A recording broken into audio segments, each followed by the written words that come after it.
Hello, YouTube. Svetlana Savitskaya became the first Soviet female cosmonaut in the world who ventured into outer space. However, that legendary flight was not the first in Savitskaya's career. 2 years before that, she was in orbit with the company of male colleagues Leonid Popov and Alexander Serebrov.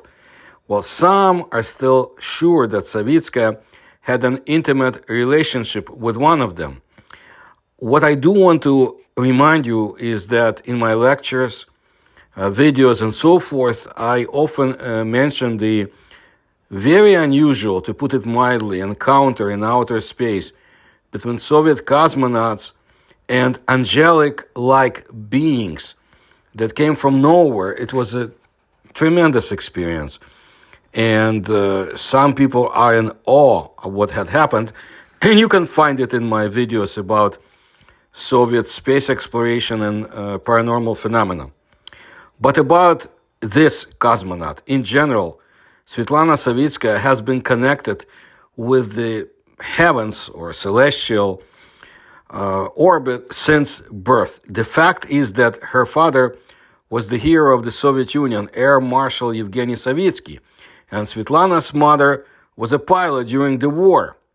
Therefore, it's not surprising that their daughter also decided to devote her life to flying. Savitskaya graduated from the Moscow Aviation Institute, became a test pilot, and in a few years of work, managed to master more than 20 types of aircraft. In addition, Svetlana Yevgenyevna Savitskaya had set several world records on jet aircraft. It is clear that Savitskaya's successes did not go unnoticed. So in 1980, she was enlisted in the Soviet Cosmonaut Corps. 2 years later, Svetlana Savitskaya went on her first space flight on the Salyut T-7 spacecraft. Together with her, two men also launched into orbit, Leonid Popov and Alexander Serebrov. In December 1981, Savitskaya was preparing for her first space flight, a short-term flight to the Salyut 7 space station. In this mission, she held the position of a research cosmonaut. The mission of this second expedition to the Salyut 7 visit was to prove the superiority of the USSR over the United States by sending another woman into space, and to replace the Soyuz T-5 spacecraft, which the crew used to return, with a new vehicle. The commander of this mission was Leonid Popov, who made his third flight. This was the first flight of the flight engineer Alexander Serebrov. The launch of the Soyuz T-7 took place on August 19, 1982. This made Savitskaya the second woman in space, 19 years after Valentina Tereshkova. During the journey, Savitskaya claimed to have tied herself down to prevent from being carried into another compartment of the craft due to the loss of gravity. The three cosmonauts docked with the space station the following day, where they were welcomed by Anatoly Berezovoy and Valentin Lebedev. This was the first time a space station had a mixed-gender crew. Savitskaya was assigned the orbital module of Soyuz T-7 as a private area, but slept as well as the men in the space station. On August 27, 1982, Popov, Savitskaya, and Serebrov returned to Earth in Soyuz T-5. The local duration of the mission was 7 days, 21 hours, and 52 minutes. In 1995, Savitskaya gave an interview to the U.S. media. She recalled encountering some sexism from her male crewmates, and that upon entering Salyut 7 for the first time, Valentin Lebedev presented her with an apron and told her to get to work. She stated that she was quickly able to establish a working professional relationship with them. As the management later reported, the flight was successful.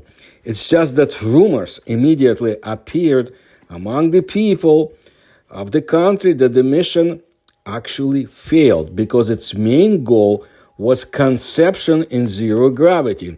It is noteworthy that Svetlana Savitskaya herself has always avoided questions regarding such experiments.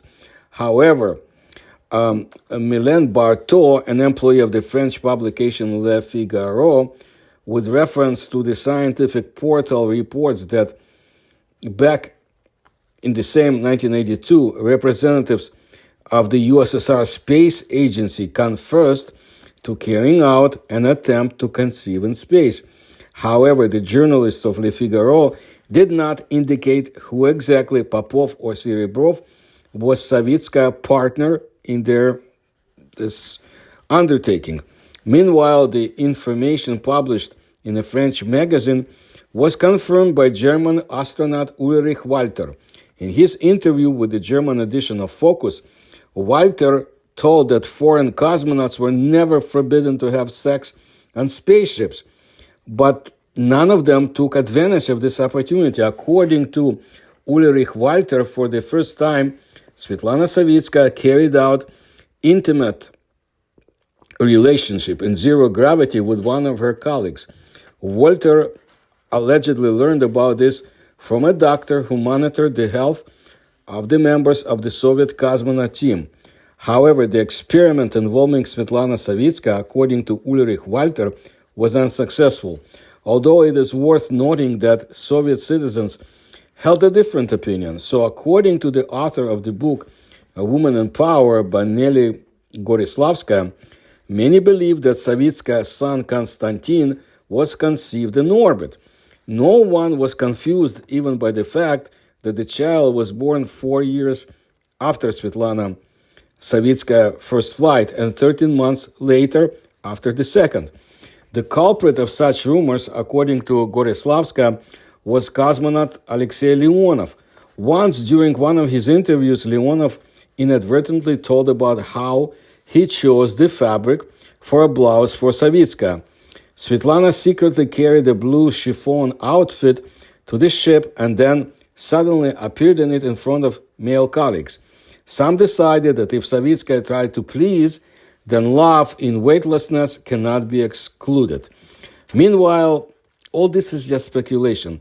At least Yelena Dobrokvashina, secretary of the Medical Commission for the Selection of Cosmonauts, has repeatedly stated that conception in conditions of weightlessness and increased radiation would be an absolutely inhumane experience.